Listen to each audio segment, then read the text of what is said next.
Assalamualaikum warahmatullahi wabarakatuh. Bismillah, alhamdulillah, wassalatu wassalamu ala rasulillah wa ala alihi wa sahbihi wa mawalah.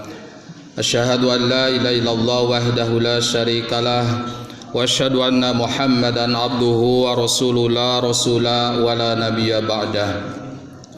Allahumma salli ala Sayyidina Muhammad wa ala ali Sayyidina Muhammad. Ayyuhal hadirun wal hadirat, ittaqullaha haqqa tuqatih wa la tamutunna illa wa antum muslimun.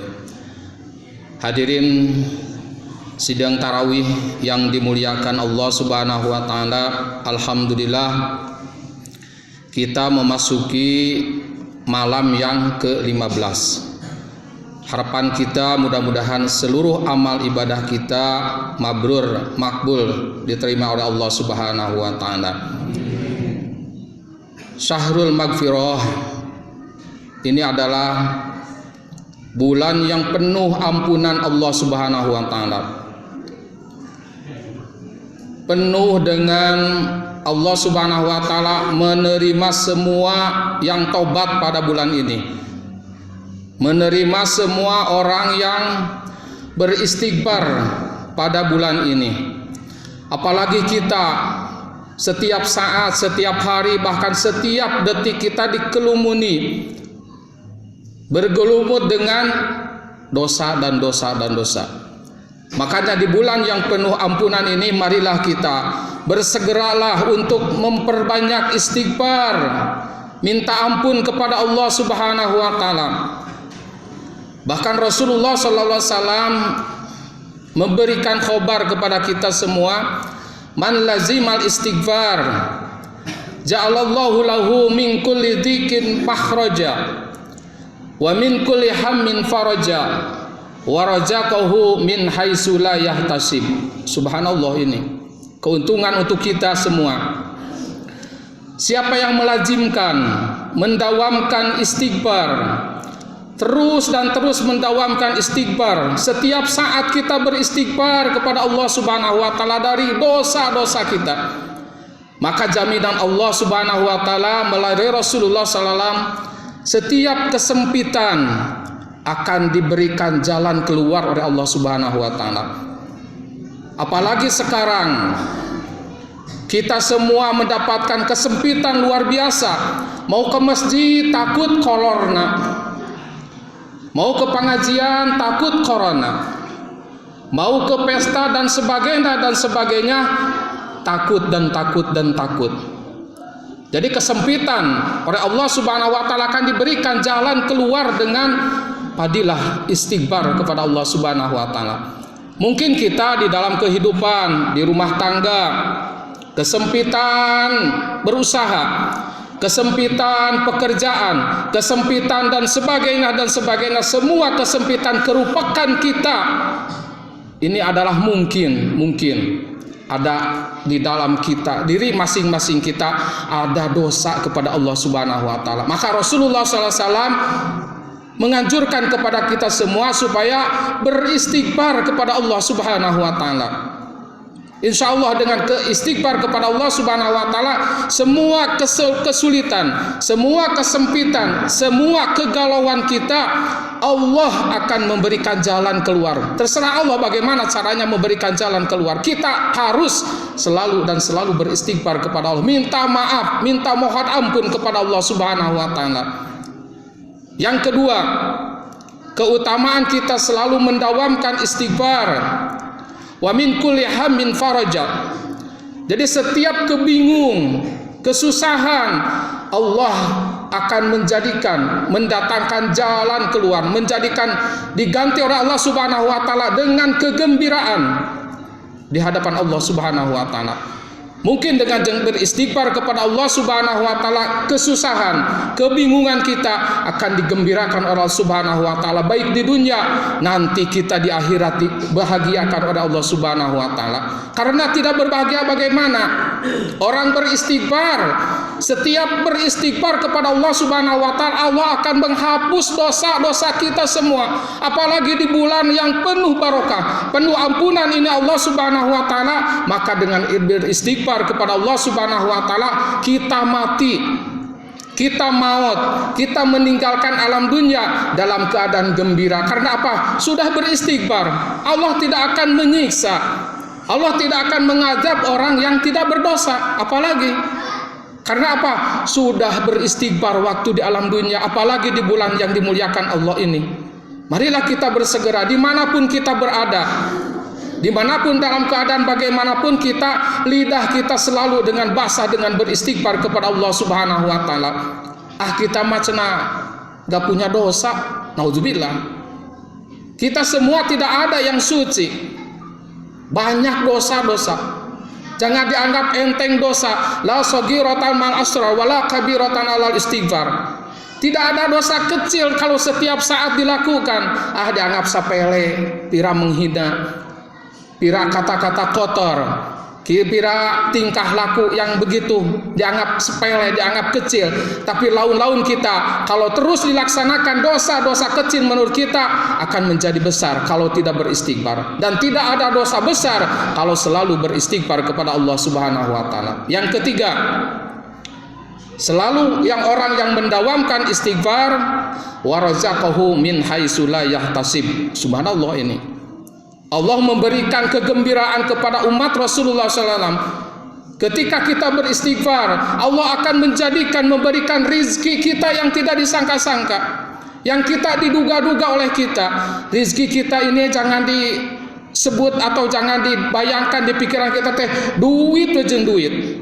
Setiap rizki urusan anak jeung rupiah, setiap rizki urusan anak jeung duit, setiap rizki urusan anak jeung duit dan duit. Ini adalah hadir di majelis yang dimuliakan Allah. Inilah rizki daripada Allah. Ini adalah anugerah daripada Allah Subhanahu wa taala. Ini mahal, Bapak Ibu yang dimuliakan Allah, ke tempat ini melangkahkan.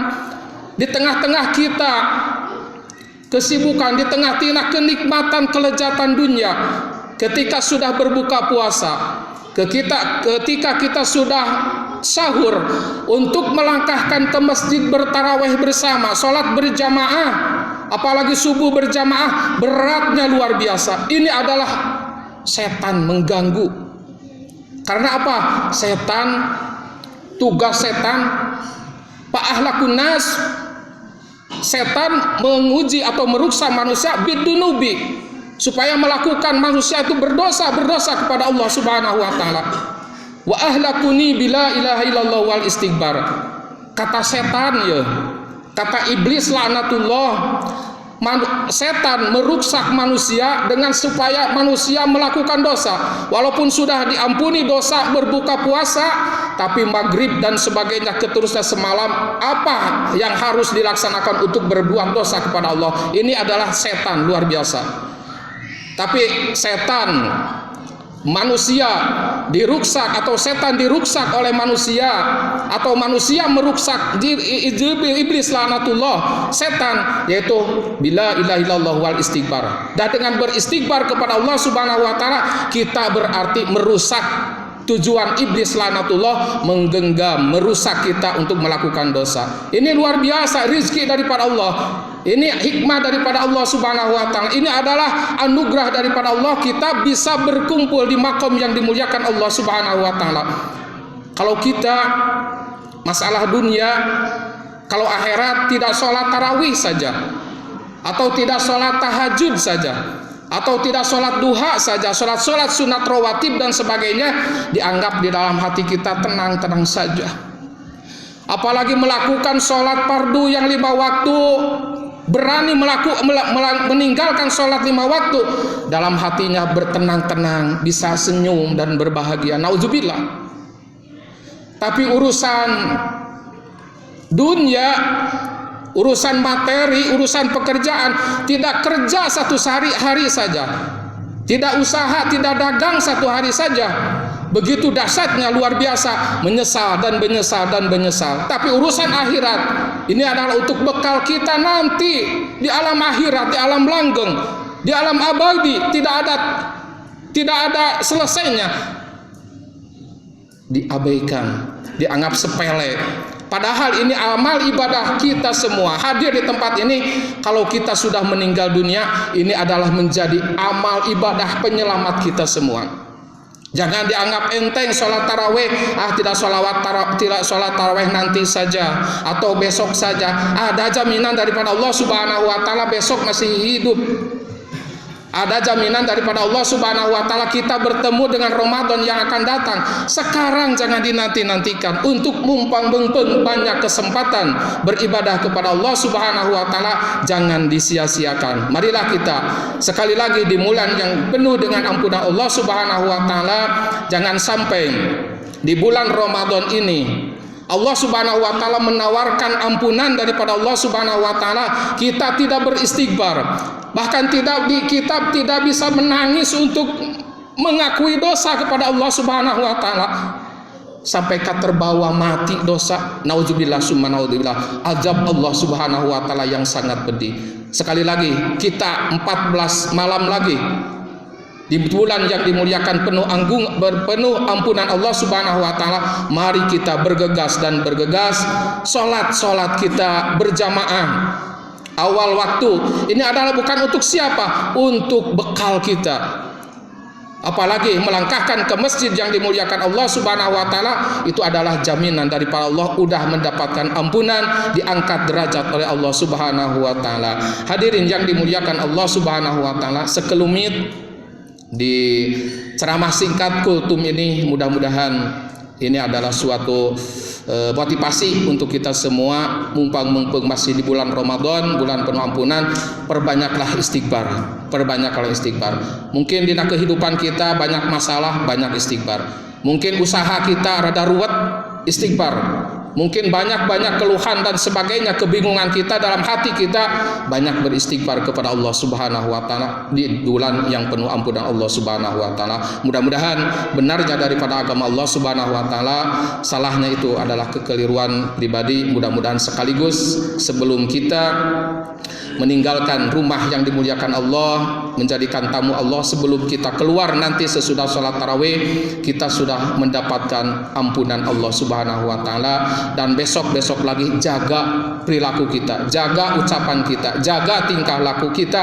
Ini adalah sayang, kita sudah diampuni oleh Allah Subhanahu wa taala. Berbuka puasa mendapatkan ampunan, sesudah sholat mendapatkan ampunan, sesudah istighfar mendapatkan ampunan. Jaga untuk kelanjutannya, untuk segera kembali kepada Allah Subhanahu wa taala. Akhirul kalam, wassalamualaikum warahmatullahi wabarakatuh.